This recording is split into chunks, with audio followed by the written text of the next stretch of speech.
The following is a presentation of the Eagles Sports Network. This is the Eagles Sports Network. I'm the voice of the Eagles, Adam Cavalier, alongside Carson-Newman head men's basketball coach Chuck Benson. Chuck, time to debut your 2024-25 men's basketball schedule. And you have done something very challenging. There's no Hiwassee on this schedule. There's no Milligan, Bryan on this schedule. You have loaded this thing for bear with 5 starters returning from last year. Pretty evident what your approach was after you missed out on the NCAA tournament last year, in large part because of strength of schedule. Won't be an issue, it would seem, this season. I guess confirm for me what I presume to be your strategy here. Well, that's it. We wanted to try to beef up the schedule. Not that we necessarily are looking not to do that ever, really, but there's no question like this schedule is going to be a challenge, but we want that challenge, and hopefully our guys, and I know they are excited to compete against some of the best teams in the region and in the country. 3 of your non-conference opponents should note that you don't have as much wiggle room as you've had the past few years as the league schedule expands back to the double round robin and 24 games. But of your non-conference opponents, 3 of them not only made NCAA tournament runs, they made deep NCAA tournament runs. North Georgia comes to Holt Fieldhouse on December 21st. Potentially just as exciting as that, if not more exciting, Carson-Newman has been invited to the Small College Basketball Classic in conjunction with their Hall of Fame induction ceremonies, an exempt tournament at the start of the year, and you get Lake Superior State and Fort Lewis, both of whom were Sweet 16 clubs a year ago. Just, I guess, let's start with that. How exciting a moment is this that you've been invited to Lakeland, Florida, and will get to be one of the 10 teams down there showcasing Division II basketball? Well, we're fortunate that we got the opportunity. Was hopeful but surprised that we actually got the opportunity. I think only 2 other teams from our conference have ever been invited to compete in that event to sort of kick off the season, and so we want to make the most of that. The 2 opponents we've drawn, Lake Superior and Fort Lewis, were both Sweet 16 teams last year in the NCAA tournament. So we know it's going to be really challenging, but again, we want that kind of challenge prior to jumping into SAC play. And then, as you said, the North Georgia team, they were in the Elite 8 last year, have got a lot of pieces back, and we know that'll be challenging. As you said, that the SAC double round robin format's back, so we don't have a lot of wiggle room.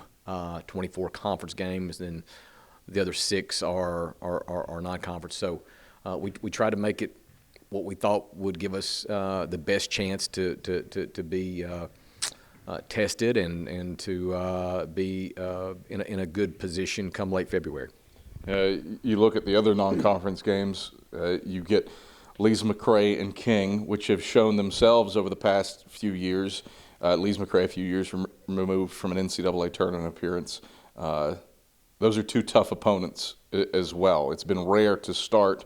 This SAC Conference Carolinas Challenge has typically been the opener for you over the past few years. 2-0 starts have been at a premium for your club with those 2 teams looming. Certainly after you get past Lake Superior State and Fort Lewis, it's not like the level of competition dips at all with the Bobcats and Tornado up next in Banner Elk. Oh, no question. I mean, as you said, it's hard to go 2-0 in that classic or in that conference challenge, and both those teams have a lot coming back, and it'll take our best in both of those games to have a chance. You look at South Atlantic Conference play. You've done it before. What's the mentality knowing that come November 16th, it feels weird to say it after these past 4 years or so, November 16th, it's time to start playing some games that can dictate some hardware? I mean, I'm sort of a traditionalist. I would really prefer to have conference games backloaded, as I think most coaches would. but that's just not where we are now. And so we adjust to that and understand that, even in early mid-November, there are conference game ramifications on the table. So we just got to be prepared, as do everybody else in the conference, and deal with that reality. We've got no advantage or disadvantage. Everybody faces the same situation. So we'll just jump in there and do the best we can starting mid-November. How does this league shake out to you from your vantage point? It's so hard to say. Clearly, recruiting and the portal era of recruiting has changed the landscape significantly. You may think a team is loaded and their top players decide to enter the portal. You may think a team is not as loaded, but they can completely redefine their roster in the offseason. So all of our time has really been spent more or less on our roster, and we've not really done a deep dive yet into what to expect from other teams. But what you do know is there are elite coaches in this league.